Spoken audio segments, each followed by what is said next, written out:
여러분 안녕하세요. 저는 백기선이고 현재 마이크로소프트에서 시니어 소프트웨어 엔지니어로 일을 하고 있습니다. 이번에 오픈 커뮤니티 10주년 기념으로 더 나은 개발자로 성장하는 팁에 대해서 발표를 할까 합니다. 기술적인 내용일 수도 있고 기술 외적인 내용일 수도 있겠지만 여러분들에게 도움이 됐으면 합니다. 자, 먼저 7가지 팁에 대해서 살펴볼 건데 가장 첫 번째 팁은 에러가 났을 때 가장 먼저 여러분들이 해야 할 일이지만 굉장히 많은 개발자들이 그렇게 하지 않는 일에 대해서 설명을 드릴게요. 왜 에러가 났지? 왜 났을까? 혹시 이것 때문에 났나? 이렇게 추측을 하기 시작하세요. 처음부터. 가장 처음 해야 할 거는 추측이 아닙니다. 여러분들 에러가 났을 때는 이 에러가 여러분들이 했던 어떤 행동 때문에 일어날 것이다 추측하는 거는 나중에, 네, 일단 추측보다는 증거를 찾는 게 좋고, 증거를 찾을 때 가장 도움이 되는 단서는 콘솔에 있습니다. 여러분들, 제가 예제로 하나 보여드릴게요. 이 애플리케이션 실행할 때 에러가 날 거예요. 자, 보시면 에러가 났죠. 에러가 났을 때 이걸 닫고 왜 에러가 났지? 이렇게 하시는 게 아니라, 그렇게 하시는 게 아니라 열고 읽으셔야 됩니다. 여기를 읽으셔야 돼요. 여기를. 잘 읽어보시면 이벤트 컨트롤러의 파라미터, 두 번째 파라미터, 이 이벤트 컨트롤러에 있는 생성자에서 받는 두 번째 파라미터에서 필요로 하는 이 타입의 빈이 없다, 못 찾겠다 라고 하는 거거든요. 영어가 어려울 수 있죠. 이해합니다. 저도 처음엔 영어가 어려웠어요. 그런데 이 정도의 영어는 사실 여러분들이 공부하면, 조금이라도 공부하면은 계속해서 반복되는 문장이기 때문에 쉽게 익힐 수 있어요. 여기서 알게 된 건 뭐냐면, 단서는 이벤트 밸리데이터를 그럼 왜 못 찾았을까? 그렇죠? 이벤트 밸리데이터와 이벤트 컨트롤러가 뭔가 관계가 있다. 그러면 여러분들이 문제를 이해하는 게 너무 더 쉬워집니다. 제가 주석 처리를 해놨기 때문에 이 빈이 등록이 안 되고, 그래서 이벤트 컨트롤러에서 생성자에서 봤는데 이 0, 1, 2였나 보네요. 인덱스가 세 번째 파라미터였나 봐요. 이 빈을 스프링이 주입해 줄 수가 없었기 때문이겠죠. 네. 그래서 에러가 났던 거고, 이렇게 해주면 이제 다시 정상적으로 동작할 겁니다. 혹시 여러분들 중에 방금 화면 하단에 보였던 고양이가 궁금하신 분들은 플러그인을 설치하시면 돼요. 네. 그 무슨 플러그인이었지? 플러그인 잠깐 보여드릴게요. 인텔리지 쓰고 있습니다. 그리고 저 지금 인텔리제이 니안 프로그레스 바라고 이런 고양이 모양 있는 프로그레스 바가 있고요. 네. 7개를 해야 되는데 팁을, 첫 번째 팁에 시간을 좀 많이 썼네요. 자, 두 번째 팁은 테스트 코드를 작성해야 합니다. 저는 TDD를 이야기하는 게 아니에요. TDD를 하라는 게 아니라 테스트 코드를 작성하라는 겁니다. 테스트 코드를 이전에 작성하던, 그러니까 테스트 코드를 먼저 작성하고 본래 소스 코드를 나중에 작성하던, 본래 코드를 먼저 작성하고 그 다음에 테스트 코드를 작성하던 상관없습니다. 상관없어요. 중요한 거는 여러분들이 작성한 코드를 어떠한 방법으로든 검증을 했다는 게 중요한 겁니다. 코드 리뷰를 할 때 테스트 코드를 작성할 수 있음에도 불구하고 테스트 코드를 작성하지 않은 코드들은 보통 리뷰를 아예 시작하지도 않습니다. 리뷰 첫 마디가 그거죠. 테스트 코드도 작성해 주세요. 테스트 코드가 작성이 되면 그 다음부터 이제 본격적으로 소스 코드를 읽기 시작합니다. 그리고 이런 테스트 코드를 작성하는 거는 근래의 어떤 소프트웨어 엔지니어라면 반드시 중요하게 생각해야 되고 갖춰야 할 역량으로 생각을 하고 있기 때문에 여러분들 반드시 테스트 코드를 작성하는 방법 익히시기 바랍니다. 제가 만든 강좌 중에도 인프로 안에 올린 여러 개의 강좌들이 있지만 그 중에도 테스트와 관련되어 있는 강좌가 있어요. 여러분들 잘 찾아보시면, 네, 막간을 이용해서 잠깐 홍보를 했고요.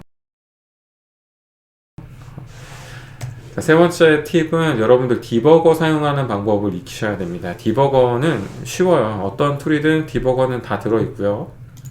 여러분들이 디버깅을 하고 싶다. 가령 뭐 여기다가 크리에이트 이벤트 할 때 흐름을 파악하기 위해서 여러분들이 작성한 코드에도 이렇게 빨간 점을 찍을 수가 있고요. 여러분들이 작성하지 않은 코드, 가령 스프링 MVC의 핵심인 뭐 디스패처 서블릿에다가도 소스를 받아서 고양이가 나오네요. 의도한 건 아니지만 소스 코드를 받아서 여러분들이 원하는 지점에다가 엔티티 매니저가 있네요. 왜 엔티티 매니저가 있을까? 디스패처 서블릿.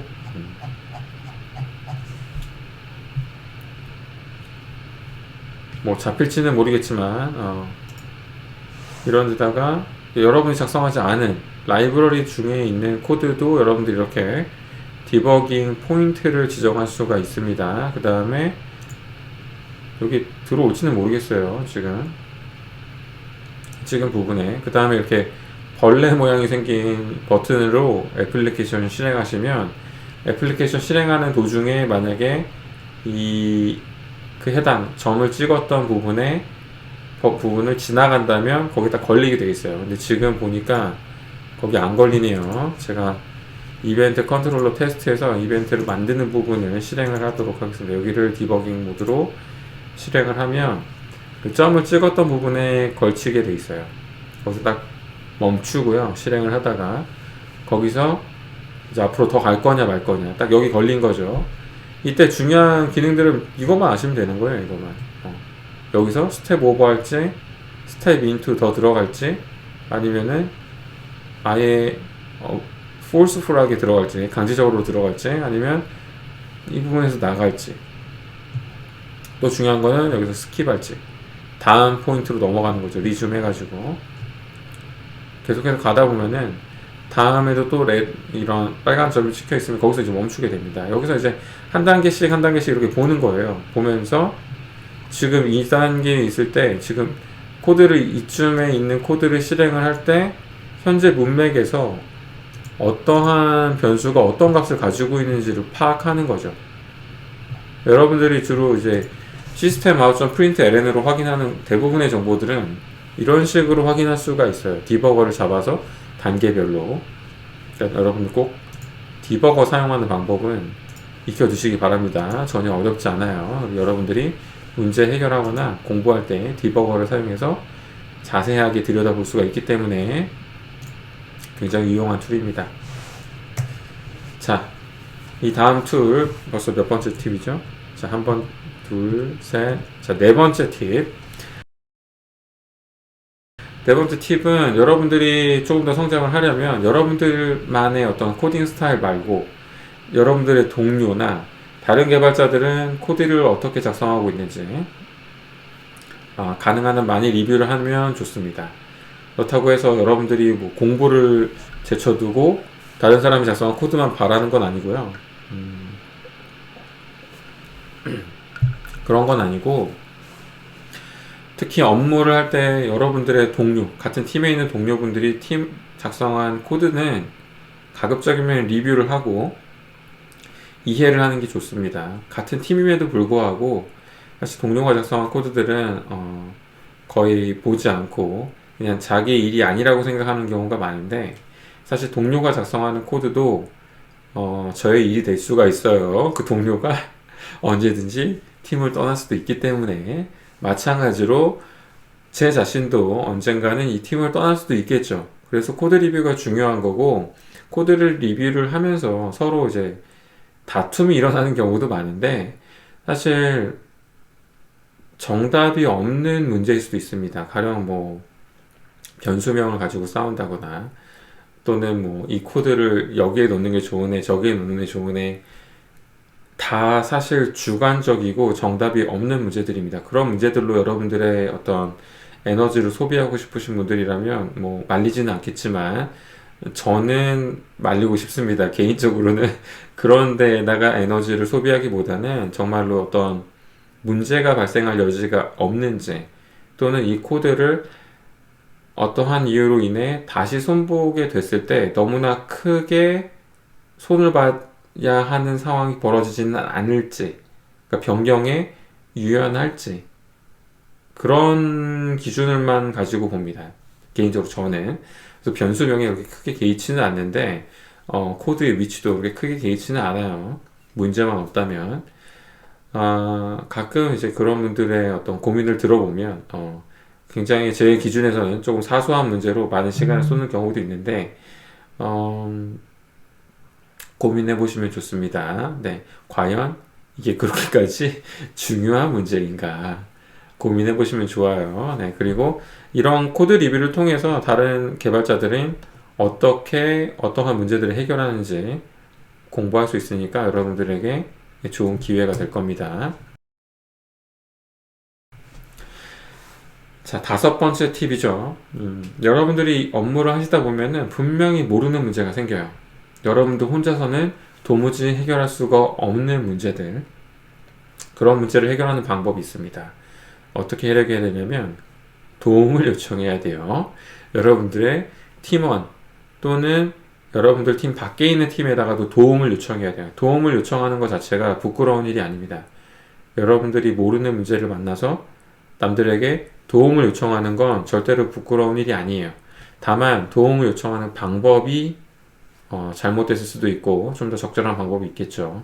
가령 이제 제 경험상으로 말씀을 드리자면 제가 업무를 하면서도 저도 모르는 문제들을 만난 경험이 여럿 있습니다.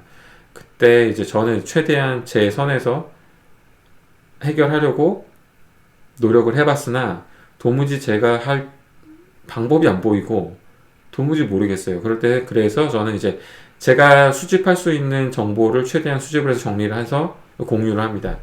현재 이런 문제가 생긴 상황이고 이런 게 의심이 가서 조사를 해봤지만 나는 솔직히 잘 모르겠다. 지금 이러한 문제가 이 시점부터 생겼고 이 시점에 관련되어 있는 이 버전과 관련되어 있는 변경 내역들은 이러이러하다. 한 2, 30개 나와요. 혹시 이 변경사항들을 만든 이 변경사항들을 이 커밋들 이 풀리퀘스트를 보내서 머지한 개발자들이 한 번씩 봐주면은 문제를 해결하는데 도움이 될 것 같다. 실제로 이런 방법으로 문제를 해결한 적이 있습니다. 모르는 문제를 해결할 때는 여러분들이 도움을 요청해야 됩니다. 이게 사소하지만 중요한 팁이었고요. 자, 다음 지속적인 성장이 필요한 걸음이 있습니다. 네, 여러분들이 제가 아무리 이렇게 이야기를 한들 여러분들이 성장에 크게 도움이 안 될 수도 있고 여러분들 성장에 크게 도움이 될 수도 있습니다. 그런 데에는 걸음이 필요한데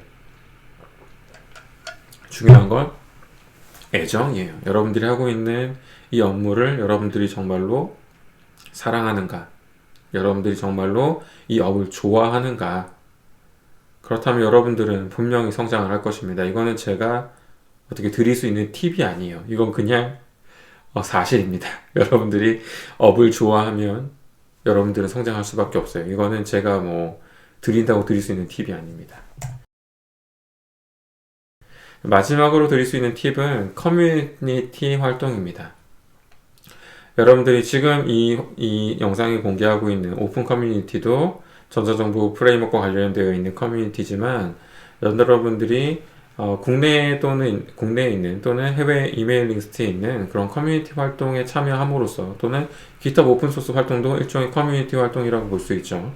그러면서 다양한 경험, 여러분들이 사내에서는 경험하기 어려운 그런 다양한 경험 또는 사내 업무로서는 경험하기 어려운 다양한 기술들을 여러분들의 취향에 맞게끔 경험할 수 있고 또 다양한 사람들을 만나면서 커뮤니케이션을 하고 그러면서 좀 보다 더 성장할 수 있는 다양한 기회를 찾으실 수 있을 겁니다. 자, 이렇게 해서 짧게 더 나은 개발자로 성장하는 팁 7가지에 대해서 설명을 드렸고요. 더 길게 설명을 듣고 싶으신 분들은 제 유튜브 채널에 백기선이라고 검색을 하시면 제 유튜브 채널에 더 나은 개발자로 성장하는 팁이라는 영상이 이미 올라와 있습니다. 각 주제들에 대해서 조금 더 구체적인 제 경험을 소개하고 있으니까요. 관심 있으신 분들은 제 유튜브 채널도 방문해 주시면 감사하겠습니다.